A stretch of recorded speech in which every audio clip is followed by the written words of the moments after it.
Good morning sonaफोर morning बयखौबो गोदान video बराय हरलायबाय नायलांदोलाय सोनाफोर दिनैबो अननानै भिडिअखौ जोबजासिम जायफ्रा डेलि ब्लग भिडिअ आंनि भिडिअखौ नायनो मोजां मोनो अननानै दसेबाबो टाइम होनानै नायदोलाय दिनैथ' गणेश पुजा सोनाफोर न'आवबो होस्रांजोबबाय ओमफ्राय जोंहा गुरुनाव फुजा हैनो थांनांगौ दा ओंखारबाय जों ओंखारखांजोबबाय बिमा फिसा साथामबो सासेया देहाया बारा थिग नङा नै मालाय दाख्लै मोसानायनि ड्रेसखौ गानोनो मालाय गानलायलायबाय नै दा देहायानो थिग नङा उदै साबाय थादोंनो फुङाव एखमबा ओंखाम जालाङाना बिदिनो थुरि जानानै थांसै मेगि थिगि जानानै थांसै बेफोरनो गेस जायोना एकदम फुङाव सिखारग्रोमोना बहा ओंखाम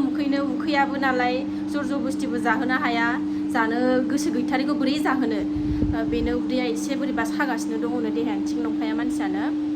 थ' थांनानै फैनोसै जों सोनाफोर भिडिअ खालायनो हागोन ना हायाथाय जायखिजाया न'निफ्राय इन्ट्र'खौ होनानै लाग्रोबाय दा भिडिअ खालायनो हायोबा समाया मिलायबायोबा खालामसै बेफोरखौ नै दाबसेयाव थांनानै दाबसेयाव लानानै थांबाथाय बेफोरबो बिराद खस्थ' होयो माने ओरै खारलाय ओरै खारथिं ओरै खारथां बिराद खस्थ' होयो दा बेखौ बारा मोजाङै दुस्थ' खालायहैयाबा खालामनो हाबा खालामसै भिडिअखौ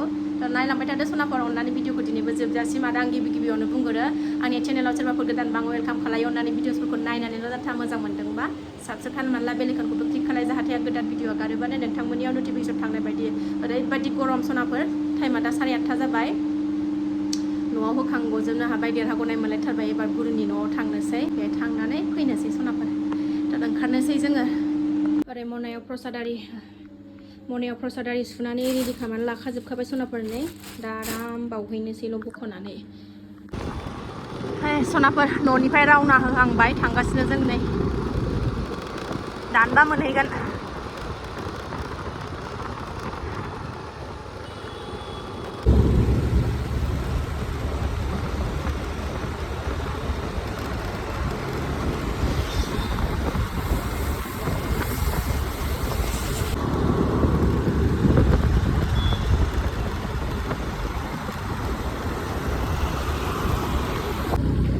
लामाया बिफां सिं मोजांथार सनाफोर नै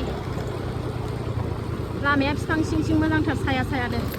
सान्दुङानो गोसाथारहाय बिराद गरम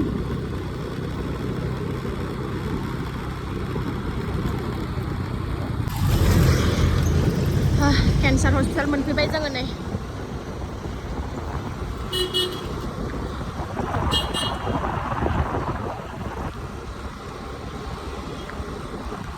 बावला मोननोसैयानो दसेनोबा मोनफैयो बुरस' फैबाय जोङो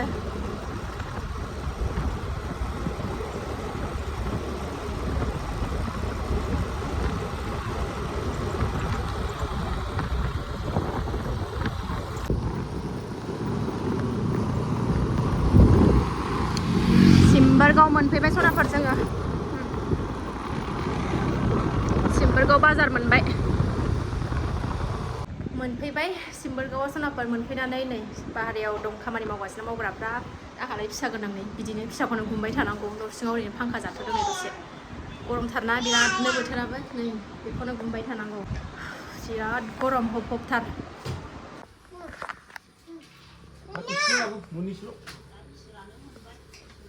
मेगि जादों नै मालाय लोगो मोनदों ना बङाइनि आलासि लोगो मोनदों देथिथाया ना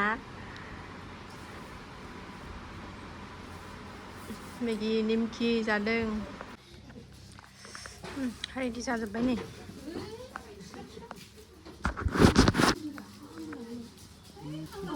फैहांजोब्बाय नै मानसिफ्रा रेडि खालायगासिनो जाथारनोसै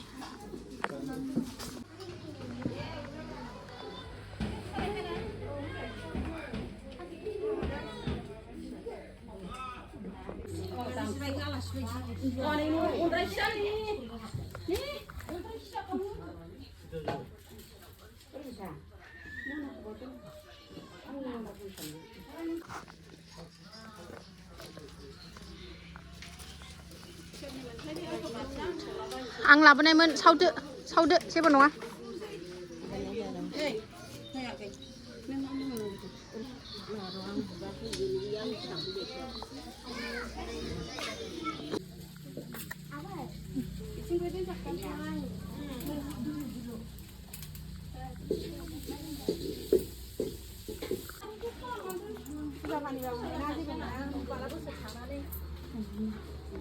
रेडि जाजोब्बाय नै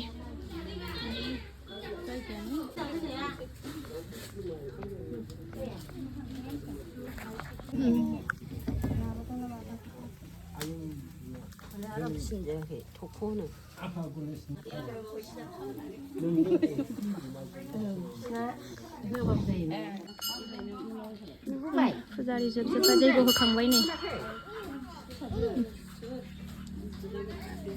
आबैयालाय आबै बुरिया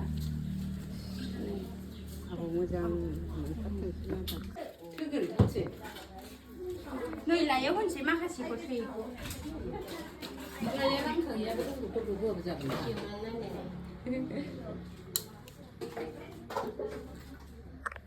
ओइ ओइ ओइ ओइ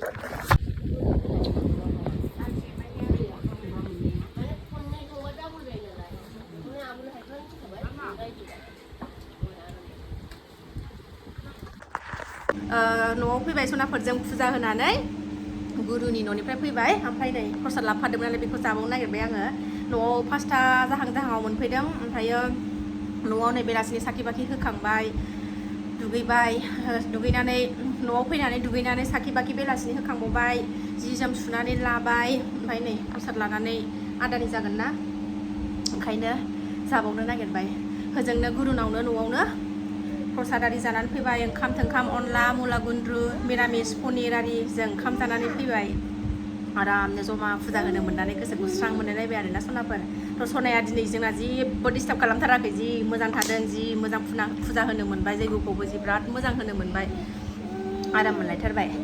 थ' सनाफोर सोरहा गणेश फुजा होखो कमेन्टआव खोन्थाहरदो जोंहा होखांबाय बिराद गोसोखौ सान्थि मोनलायबाय थ' आं भिडिअखौ बारा गोलाव खालायला बेखिनियावनो फोजोबनोसै